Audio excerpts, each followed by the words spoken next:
Hello everyone, welcome to today's session. On this session we will try to see algorithms. Already the notes we have seen is introduction part on our previous sessions, like when we deal with data structure on the introduction part. Then now on this session we'll try to see the algorithms in detail. So an algorithm is a step-by-step procedure or a set of rules used to solve a specific problem, or that is a step-by-step procedure or a combination of procedures that we can use to perform a kind of activity or a specific task. Then assume we may have an interest to calculate the summation of three numbers. On this one, the problem that we have was computing the summation of these three numbers. Then how we can solve that? It needs a procedure, a step-by-step procedure. That procedure is named as an algorithm. So an algorithm is a finite set of instruction or a logic which is written to accomplish a particular task, or to solve a problem. Then these are a kind of finite sets of logics.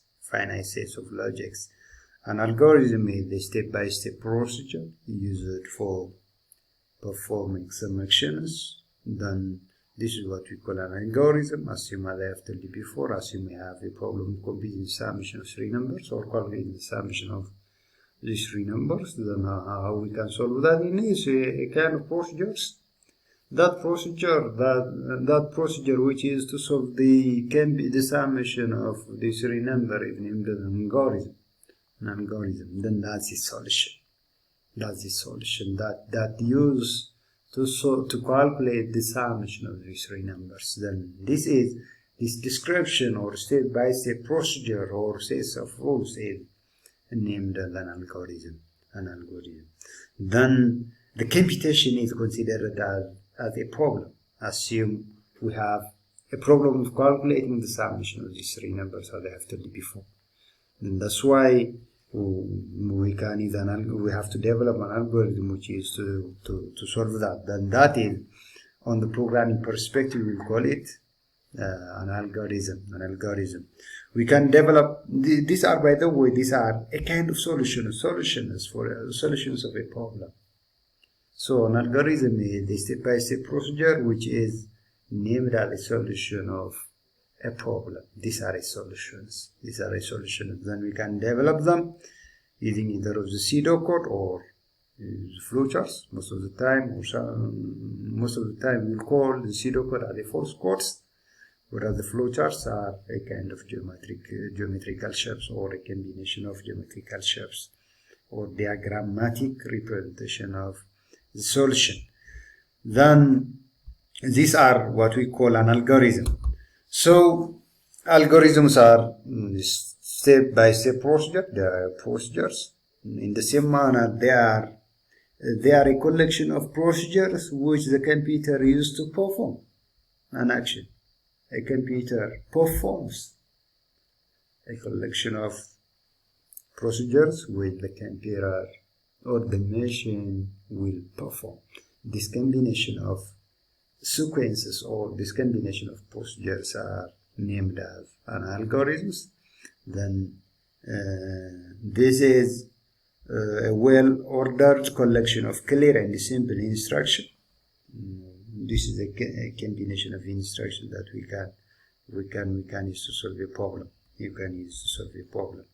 So we can develop, as we have seen before, we can develop an algorithm using either of the flowcharts or the pseudocodes. Then algorithms can be developed using flowcharts. Then what are flowcharts? Already we know them. You see, especially I think you may remember that we have seen in detail all the lecturing sessions when we contact on our face-to-face contact. Then a flowchart algorithms are an algorithm development approach which use graphical diagrams that shows the steps and logics of an algorithm. Then these are a geometrical based representations of a solution or an algorithm. Then this kind of representation is named as the flowchart. Then they use symbols when we are developing an algorithm using flowcharts. There are symbols, arrows, texts, which is to illustrate the input, output, process, decision, and loops of an algorithm or a solution. So flowcharts are useful for visualizing the overall structure and flows of an algorithm. Then that is easy to understand and communicate with others, with the end users, regardless of their programming skill or programming background.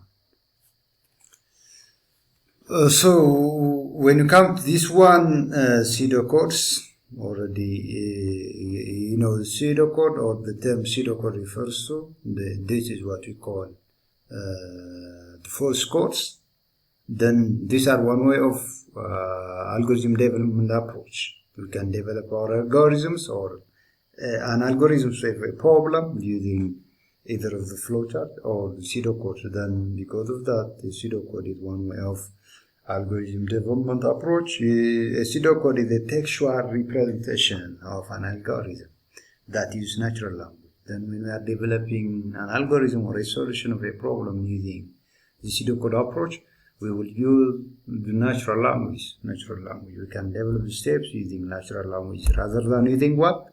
Instead of using the geometrical shapes, we would use only the natural language. But they have the sequences in the same manner as we have seen before. They have the sequences. So they will never be executed, but they describe the solution. They describe the logic or steps of an algorithm in a clear and concise way. Then this way of algorithm development is named as the pseudocode. It focuses on a problem-solving aspect of an algorithm development. Then in short, we can use pseudocodes to provide a solution for a problem using a natural language, using human language. We can develop them using an English language, or we may have the right to develop using a numeric ones. Then because they are language independent. So pseudocodes and flowcharts are the most important one. Then you can say this one, for example, as I have told you before, when we are developing our problems solution using flowcharts, we will use geometrical shapes or diagrammatic shapes. Each of the shapes, as you can see from this one, each have their own meaning. For example, the first shape, this one, its meaning was whether it is start or end. Then algorithms, they have to start from the initial one and they have to end that. Then to represent that, when we are developing these algorithms using the flowchart, we have to use this symbol. When you come to this one, this symbol is used to take an input or to display an output to the users. Or now, an algorithms must need to have may have an input. In the same manner, they must generate an output. Then to represent that, we would use these shapes when we are developing a solution or an algorithm using flowcharts. When you come to this one, this is a rectangle. Then we can use this to represent the process. For example, then computing the summation of A plus B, that's the process. Then to represent that, we will use this one, whereas this one is circle, which is used to connect a number of options. A number of options, choices, and then to connect them we will use this symbol as a connector, whereas this one a line which provides a direction, which directs a flow of directions. That's sequential, as we have seen. Algorithms are sequential and finite. Then they have the sequences. Then to provide that sequence, we will use this arrow, whereas this diamond we will use to make a decision. To make a decision, whenever we need a decisions on our problems, we will use this one. We will use the diamond. Then in this case, for example, whether to check whether our algorithm needs a kind of decision is like, is x greater than 0 or not, then such kind of decisions we have to use this diamond, which is for a decision making. Then by combining these shapes, we can develop a flowchart of an algorithms, a flowchart algorithms that we can use to solve the problem that we have, or any problem. Then you can see this one. So from this one, here is a problem that we have. On this problem, we will take the voltage in the current. Then we will try to calculate and display the resistance R by using this equation. So our main intention, or our main objective, was to solve this problem, which needs voltage and current, and finally it will try to calculate the current using this equation, and finally it will display the result to the users. Then assume we have this problem. Then how we can develop the solution. Then our main intention was to provide a solution of this question, this problem. Then as we have seen on the previous slides, we can develop the solution using either of the flowcharts or the pseudocodes. Using the flowchart, we can start from this one. This symbol is very important. Then there is a line. Then we can go to this one. This shape is used to enter or to display a result. Then on this one, we can put this one, because we need to take an input from the keyboards. Then on the internal part of this shape, we will put this text. This text, please enter voltage and enter the current. Then after that, we will try to calculate the process. The process of this one will be calculated in this way. Then R, which stands for the current, I mean for the resistance. Then that assigns voltage over current. In this way, we have to calculate that. Then finally, we have to display the result R to the users in this way. Then for doing that, we will use this shape. Then finally, we will try to end our execution, our step. Then this is the solution that we can use to solve this one. This is the solution of this one. Then this is a way. This is a combination of step-by-step procedures that we have seen a lot on our previous ones. Then this one, when we develop this, the solution using the pseudocodes, we will use this one, start and end, and stop with that. Then we can say print, enter the voltage, then get V, then print, enter the second parameter, which is the current. Then finally we will calculate using this one. R assigns V times the V over current. Then finally we will print the result R, resistance, to the users. Then finally there will be a stop.